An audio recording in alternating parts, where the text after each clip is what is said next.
Hi guys, and welcome back to another video. Sorry for the lack of videos recently. We've been really busy. We have actually filmed lots of videos but not been able to finish the endings. That's why you haven't seen anything from us recently. Today you join us at Mini Park Lane, and the reason for that is that we are actually picking up our brand new Mini GP3 today.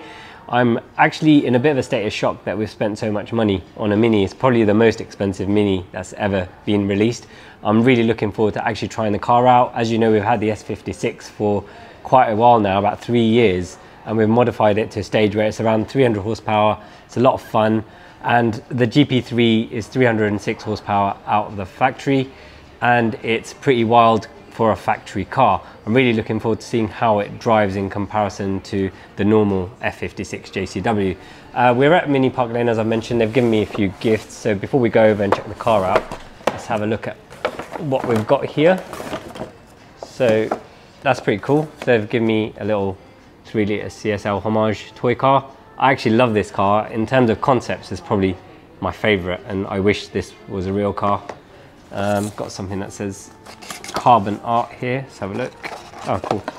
So it's like a little carbon fibre fish keyring. It's pretty cool. Bit big for a keyring, but I'm sure I'll find a use for it. And we've just got like the standard BMW coffee flask here. I've got a couple of these already, but they always come in handy. So let's walk over to where the car is. Due to COVID, everything's contactless now, so this is going to be a new way of picking cars up. So it's the first time I'm picking a car up post-COVID, so it's going to be interesting to see how this is handled, because like there's no one actually handing you anything physically. So let's head over to where the GP3 is and check it out.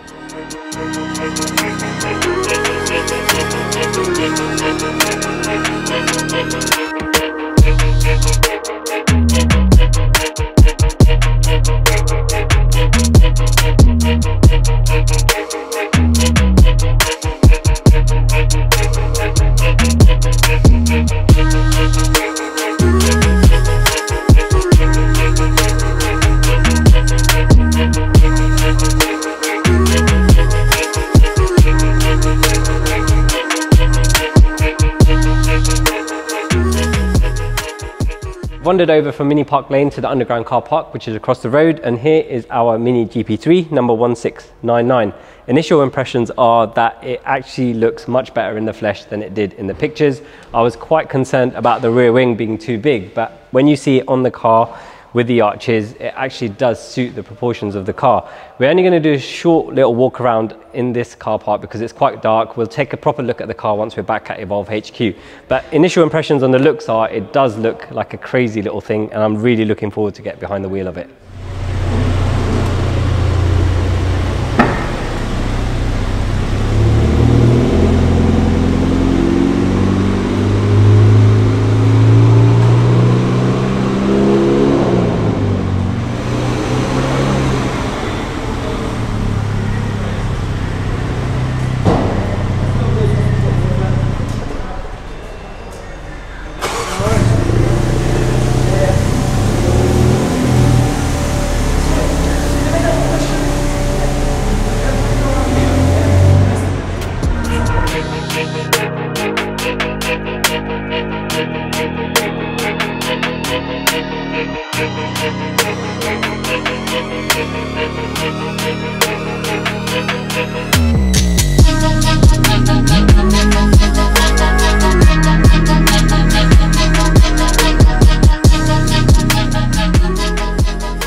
So we've just gone around the back of Mini Park Lane and picked up the F90 M5, so I'm driving the GP home. Obviously we're in the city now, so just going to get out of the city and then hit some country lanes just before we take the car back to the workshop and test fit the new Eventuri intake, which is partially developed, and then I can give you a good idea of what the car is like to drive.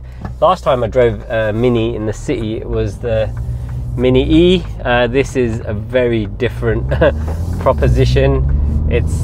You can already feel it's stiff, it's noisy, it's a bit wild, so probably not best suited to city driving, but I mean, if you want to use it for that, you can, and then when you get the chance to hit the open road, you can have some fun in it. But I'm quite surprised, even though the car is going to have an OPF, it still sounds pretty raucous. I'm not sure where the sport button is yet to see if it actually has any overrun pops and bangs, but we'll find out shortly.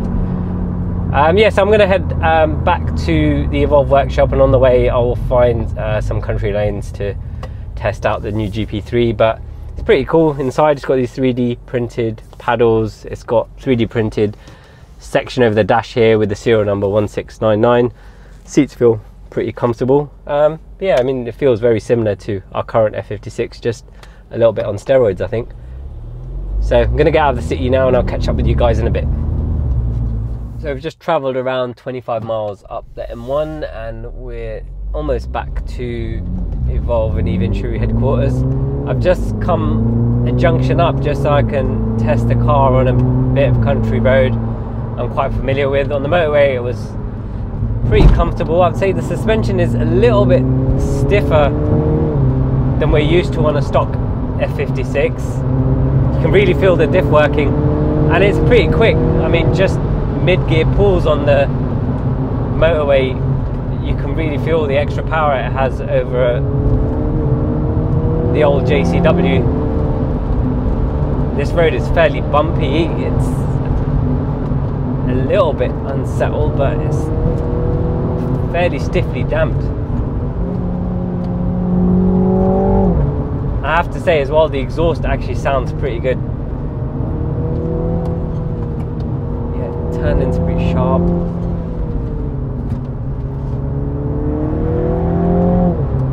Obviously that's the first time I've actually given it some beans on a road I am familiar with. I will provide more driving impressions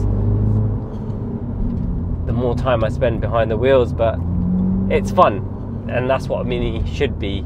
I will reserve judgment on the stiff suspension because the last few new cars I've had, the suspension always feels overly stiff and it kind of loosens up over time, but it was comfortable enough on the motorway.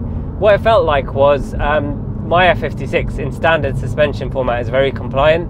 It's actually quite comfortable on the motorway, and with coilovers it felt that little bit stiffer and slightly uncomfortable, but still, you know, you could still deal with it.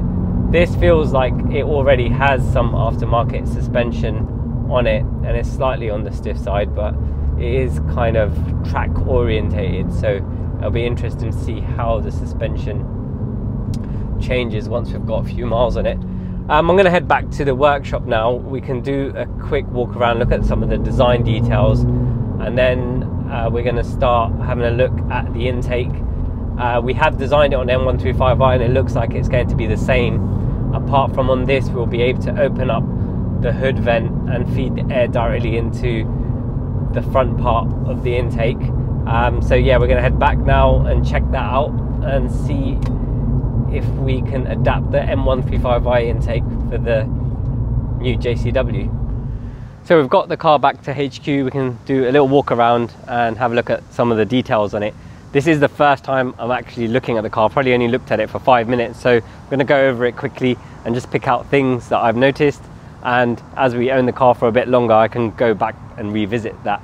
Initially, as you can see, it's a lot wilder than a standard F56 JCW. It's a lot wider.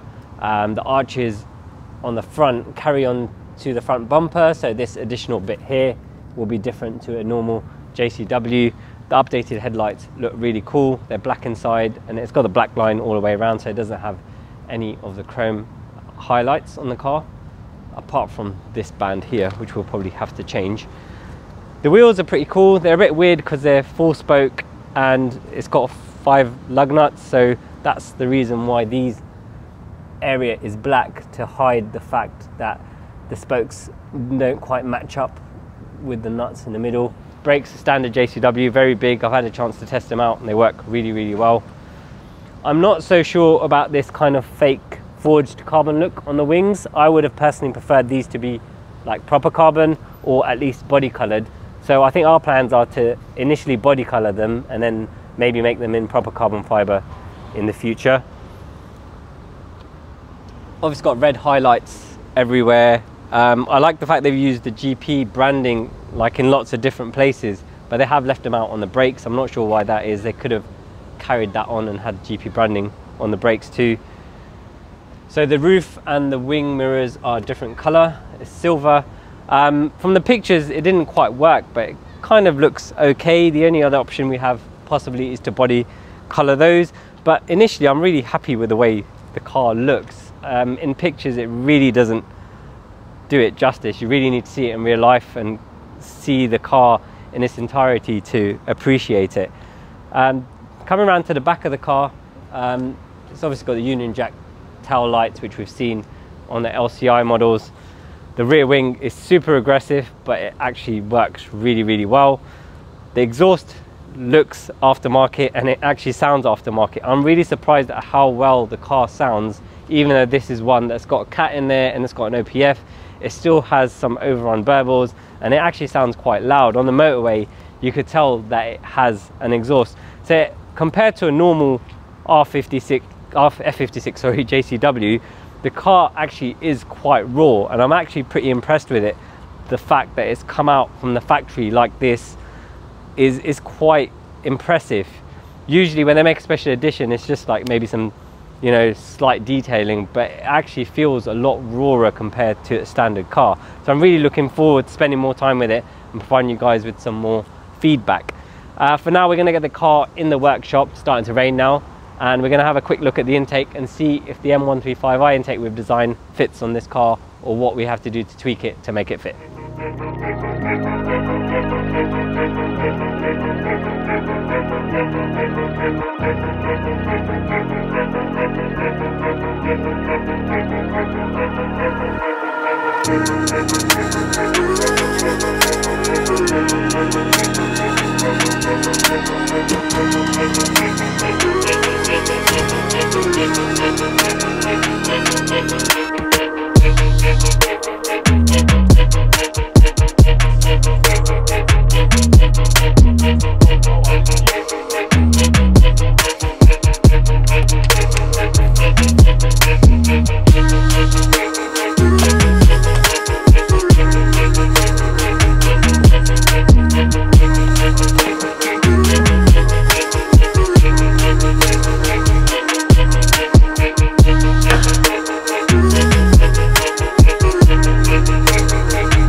So Bilal from Eventuri has wasted no time at all. We've actually got the prototype intake on here already. This was based off the prototype that we did for the new M135i.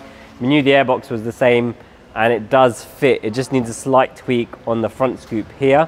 We've used the positioning for the holes that feed from the bonnet scoop from the old intake, and they match up perfectly. So that's the carbon fiber scoop from the previous F56 Cooper S, and it lines up, so we don't need to change that. We just need to change the front part of this a little bit just to provide some clearance on the hood scoop here. So this car is now going to Andy at Unique Detail to be paint corrected and ceramic coated, and then once it's back from there, we can drive the car a little bit more and I can give you more impressions of how I feel about the new GP3. So stay tuned. Thank you so much for watching, guys. If you'd like to watch more of this project, you can do so over here. If you'd like to watch what YouTube suggests you might like from our other videos, you can watch that over here. If you like this video, please click on the thumbs up. And if you haven't already, please subscribe to our channel. If you guys have any questions, please drop them in the comment section and we'll do our best to answer them for you.